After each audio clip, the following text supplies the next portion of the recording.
I think it was Arthur C. Clarke who said that any sufficiently advanced technology is indistinguishable from magic. And he's right about that.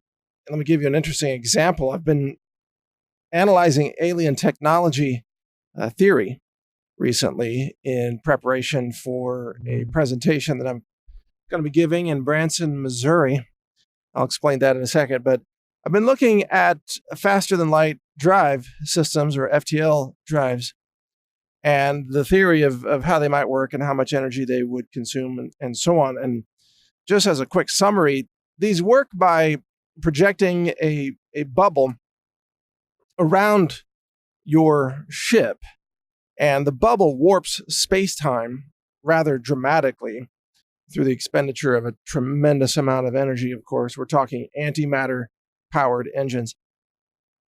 And as a result, they cause you to move faster than the speed of light through space without suffering through acceleration and deceleration, and without actually having to break the laws of physics that say you can't exceed the speed of light. And in essence, these warp drives are bending space right around your ship.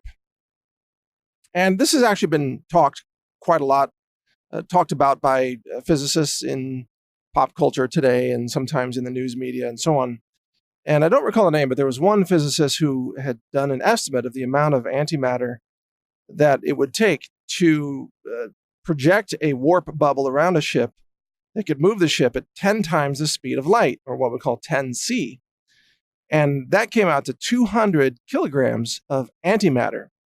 Now, maybe we could talk about antimatter later, but what's fascinating to me is that if you could move at 10 times the speed of light by projecting this field around your ship, you could dodge bullets. So you could dodge anything, because I've done the math on this. If you could move at 10 times the speed of light, in 1 microsecond, your ship could appear to jump 3 kilometers. That's in 1/millionth of a second. So if you do the math, the speed of light, 2.99 whatever times 10 to the 8th, I think, and you take a microsecond, and then you multiply the result by 10, because you're moving at 10 times the speed of light.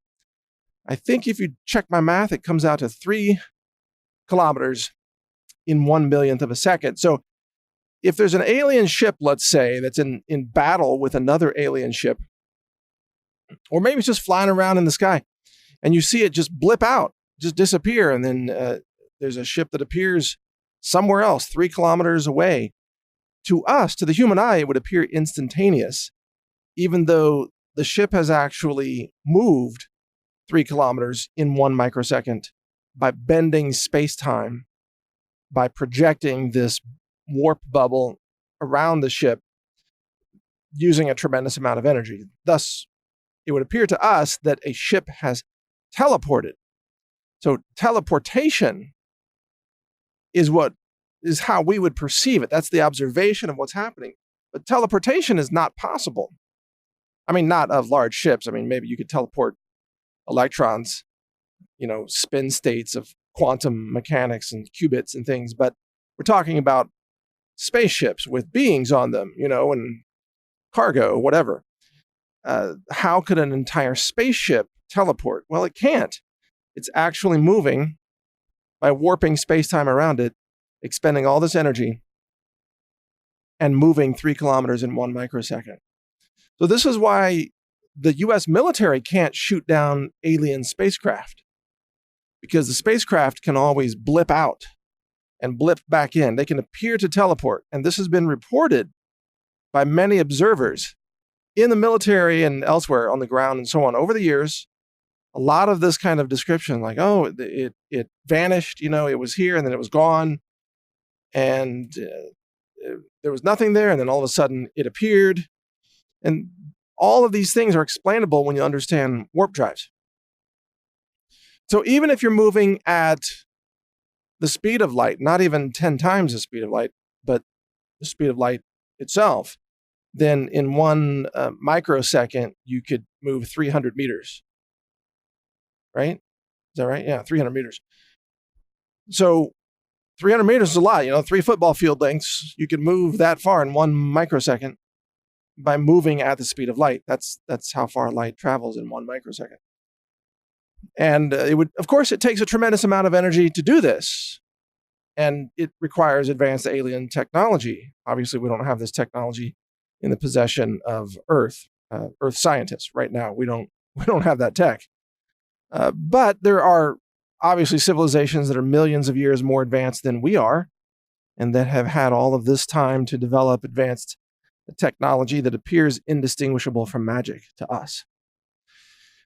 Now, the really cool thing about all this is that once you understand that faster than light travel exists, and you understand what it takes to harness energy to create the fuel of FTL travel, and what energy sources there are in the universe in order to be harvested to generate antimatter, then you begin to understand that there is a cosmic economy, there is territory and territory concerns. Emitters of focused energy in the galaxy have very high value. They're kind of like the oil wells of our Milky Way galaxy and beyond. And so those are pulsars or magnetars. They are special types of, collapsed stars, basically, that emit energy and X-rays and neutrons sometimes, and, depending on what it is, massive amounts of energy in a focused direction. Those would be sort of claimed and owned and harvested by advanced alien civilizations in order to focus that energy and create antimatter. Antimatter would then power the FTL drives on all of their ships. So as a civilization, the more antimatter you have, the stronger your civilization is, the more dominant it is. It means you can travel, you can send military ships around, you can transport your beings, you can colonize planets, you can move quickly across the universe. The more antimatter fuel you have, the faster you can travel because the stronger your warp drives can be. This is the same thing as on Earth today, the most dominant civilizations have control over oil or maybe nuclear bombs. It's whoever owns the tech owns society and controls the territory. And the same thing is true on a cosmic level, on a galactic level, the Milky Way. There are about 500 billion pulsars.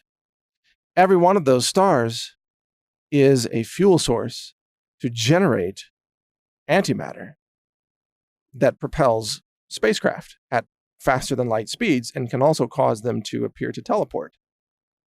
So, to dodge bullets or to dodge beams or kinetic weapons. That's why you can't shoot down an alien craft, because it just dodges it in a microsecond. It moves, kilometers away. Of course, it costs it a tremendous amount of energy to do that.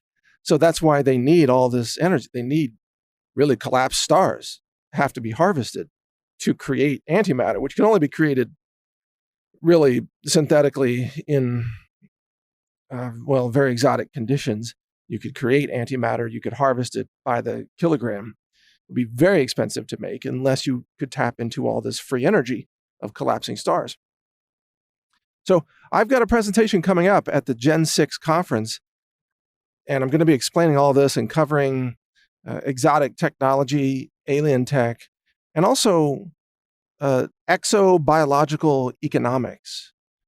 We'll be talking about all this and intergalactic travel and things like that as part of my presentation.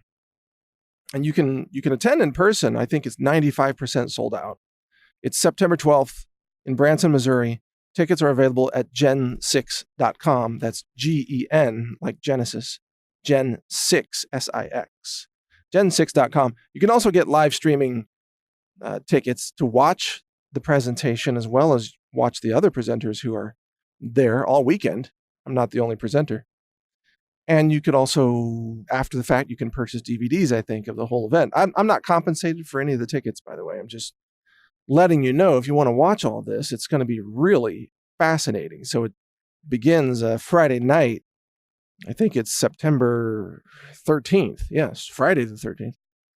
In Branson, Missouri. You can check it out. I'm going to be talking about this and much more and presenting some very interesting information about the way our cosmos works. So check it out if you're interested, gen6.com.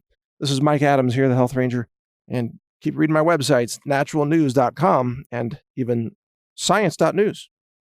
I also publish space.news, where I cover some of this space travel, exotic technologies, things like that, space.news. Thanks for listening. Before we get into the next segment, reminder that this is brought to you by the Health Ranger Store. We have a fish oil alternative for those who don't want to take in fish-based products, many of which are heavily contaminated with mercury. We have a product called ahi flour. It's made from plants, and it's a fish oil-like supplement with many of the same essential fatty acids and the same beneficial effects on your body, but it's made from plants. It's lab tested for heavy metals, glyphosate, and microbiology to make sure it doesn't contain E. coli or salmonella or anything like that. So check it all out at healthrangerstore.com. It's good for your health, and it's clean. Thank you for watching. If you want to support our mission, visit us at healthrangerstore.com for the world's largest selection of lab-verified superfood and nutritional products for healthy living. It's at healthrangerstore.com.